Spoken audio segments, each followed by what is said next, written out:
Shalom à tous, bonsoir. Cet après-midi, le Seigneur me met à cœur de partager une belle expérience que j'ai eu à vivre. Quelque chose de particulier que nous tous, nous vivons au quotidien.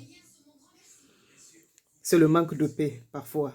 Quand on parle de la paix, beaucoup pensent le terrorisme, beaucoup pensent la guerre ou des grands conflits. Alors que ça commence toujours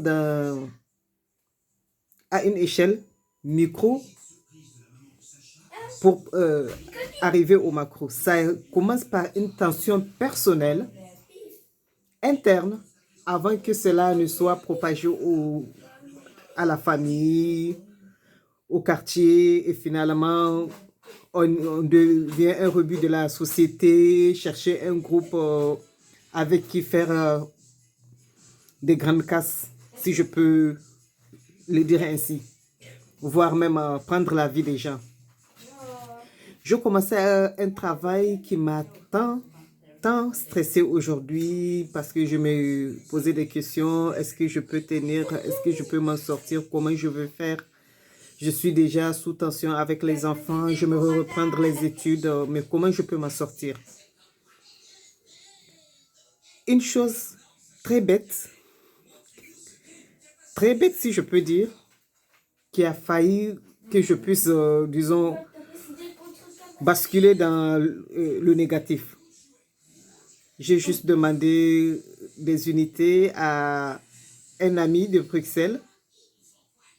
Pour ceux qui sont en Belgique, ils savent la carte Laika Mobile pour pouvoir appeler l'Afrique parce que c'est moins cher, c'est plus facile pour nous de le faire. Et étant donné là où je suis, il n'y a pas une boutique qui peut me le fournir rapidement, il me fallait aller ailleurs le faire, dans une autre ville. Et là, il faut marcher au moins un quart d'heure, prendre mon tram, aller l'acheter, revenir.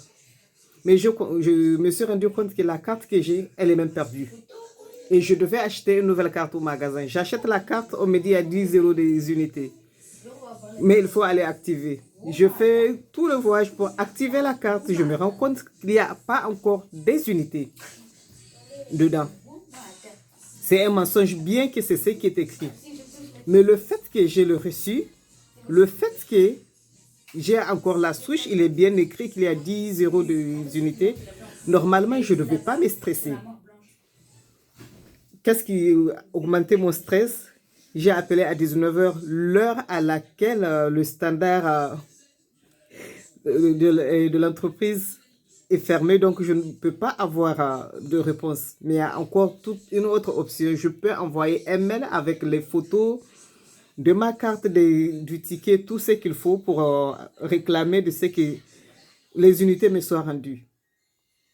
Ça, c'est une première option. Une deuxième option, je peux patienter jusqu'à demain matin pour appeler l'entreprise et régler le problème.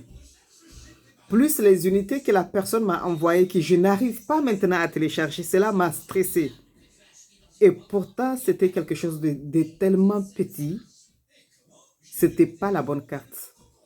J'avais besoin d'un Laika Mobile. Lui, il m'a donné la carte base. Ce qui est bizarre, la carte, elle était avec moi depuis 3-4 jours. Mais le fait que je n'ai même pas pris le temps de bien examiner, j'aurais su que ce n'était pas la bonne carte. Et cela m'a vraiment stressée. Cela m'a rendue nerveuse pour quelques minutes. Heureusement que mon numéro, je ne l'ai pas, disons, propagé à ma famille. Mes enfants n'ont pas senti cela. Mais au-dedans de moi, c'était un moment qui est vraiment guère désagréable. Un moment que je n'aime pas vivre. Je voulais faire quelque chose, je n'y arrivais pas. Et dans cela, je me suis rendu compte que parfois, c'est très peu de choses qui nous volent la paix. C'est très peu de choses qui font en sorte que on oublie tout ce que Dieu fait pour nous. Tel que la Bible nous dit de compter le bienfait de Dieu. Et si on le fait, on saura combien ils sont si grands. Malgré ces moments que j'ai vécus dans ma journée, je sais qu'il y a des beaux moments. que j'ai vécus, des moments que je partageais avec mes enfants, des moments que j'ai pris mon petit café en rigolant, pas mal de trucs. Mais ce petit incident, le fait que ça fait 2-3 jours que je le traînais, ça m'a énervé. En voyant cela, le fait aussi d'attendre 2-3 jours sans pouvoir faire l'appel là, ça veut dire que la personne que je vais appeler, ce n'est vraiment pas une priorité. Cet appel, peut-être, c'est quelque chose qui me rendra même malheureuse ou qui peut même me pousser à disons, à regretter le fait de contacter la personne. Et parfois, le Saint-Esprit passe à travers ces événements pour nous empêcher de faire une erreur. En rendant grâce à Dieu, je suis assise tout à l'heure. Je me suis souvenu de ce texte dans le livre de Luc au chapitre 10.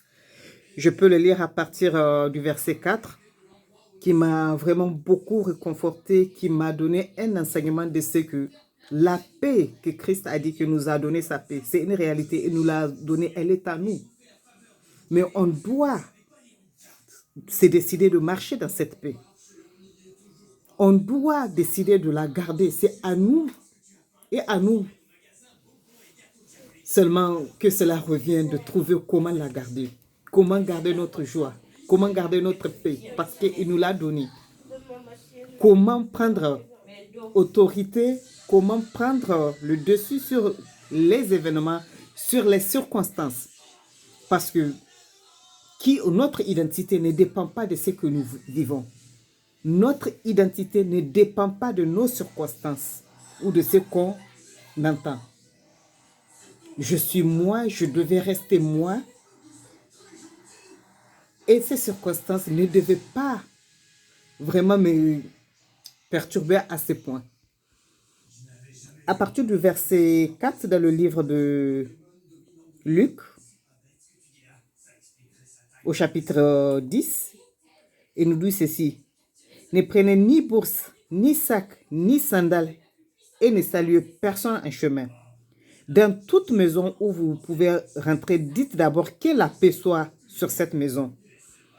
Et s'il se trouve là un homme de paix, votre paix reposera sur vous. Sinon, elle reviendra sur lui plutôt. Sinon, elle reviendra sur vous. Restez dans cette maison, mangez et buvez ce qu'on vous donnera, car l'ouvrier mérite son salaire. N'allez pas de maison à maison. En écoutant cela, je me suis dit que donc, c'est vrai que les circonstances peuvent nous pousser à perdre notre paix. Mais tout de même aussi, en regardant les circonstances déjà qui se présentent à nous, telles que on voit Christ leur donner les recommandations, on peut prédire et prévoir les événements qui peuvent nous voler cette paix, qui peut nous pousser à ne pas être qui on est, laisser les événements et le comportement des autres changer notre attitude, nous voler la paix. C'est simple. Vous venez dans une ville, vous rentrez, la première maison, dites que la paix de Dieu soit sur vous. Si la personne vous répond, vous pouvez rentrer chez elle. Sinon, que votre paix revient. J'ai été chercher une carte. Il y a un problème. J'aurais dû tout simplement me rétracter et attendre à demain. Je peux toutefois appeler la firme pour régler le problème.